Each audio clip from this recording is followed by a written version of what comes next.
That's a big subject. It is a big subject, and it has to do with our understanding of the role that under God, government has to play.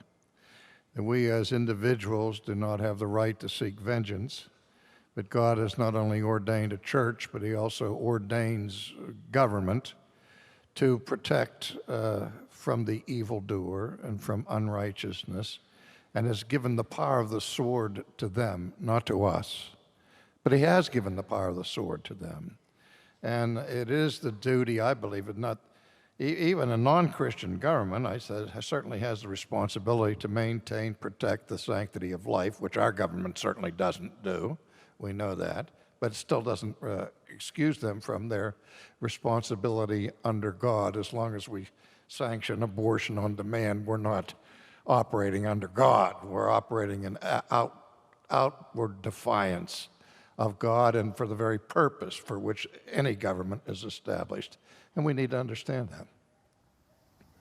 Can I come back to the first part of that? Because I do think it's really important that we come back and say, look, when you see someone who may be dressed or otherwise presenting as a Muslim, our first thought shouldn't be potential terrorist. We should be thankful that the vast majority of Muslims in the world are not engaged in an active jihad against us or against the West.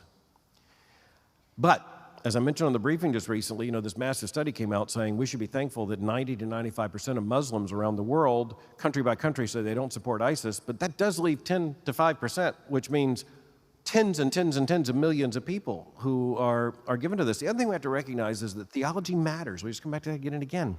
And there is no form of Quranic Islam, and by the way, there's no other form of Islam, I shouldn't say like biblical Christianity, but in the Quran, holy war is built in as a central animating purpose, geographical conquest, and the bringing of conquest. The world is separated between the world of Islam and the world of war. And that's why we have to understand that we should be thankful. Most are not actively involved in terrorism, though we can understand, given that theology, why many would be, even their eschatology.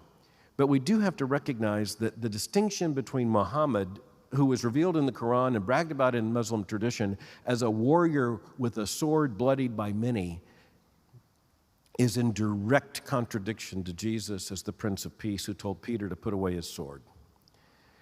And it is an opportunity for the preaching of the gospel in an age in which the thesis and the antithesis have perhaps never more dramatically been separated and made distinguished in the headlines of every day.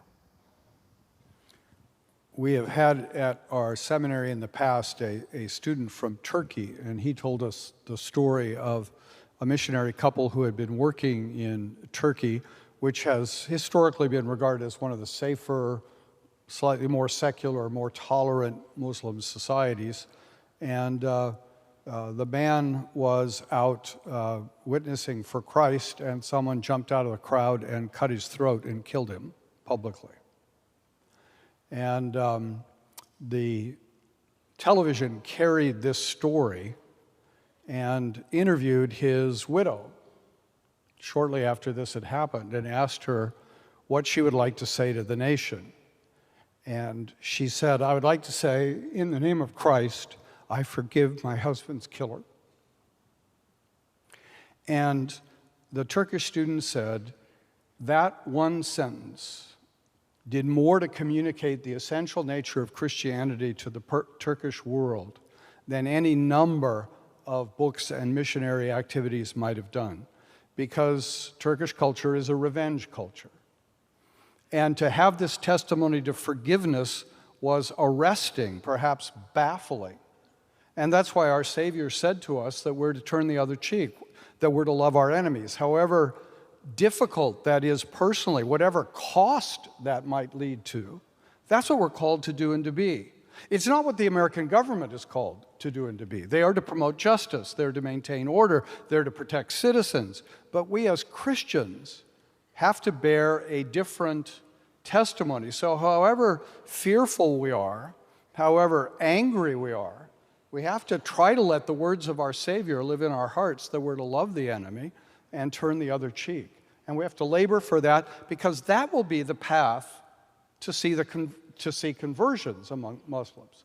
It'll be the word of Christ's grace that converts them, not probably a Christian version of the sword. In fact, their sense that in the Crusades Christians were just as bloody as Muslims were is one of the great impediments to this day to the conversion or to even hearing the gospel on the part of Muslims.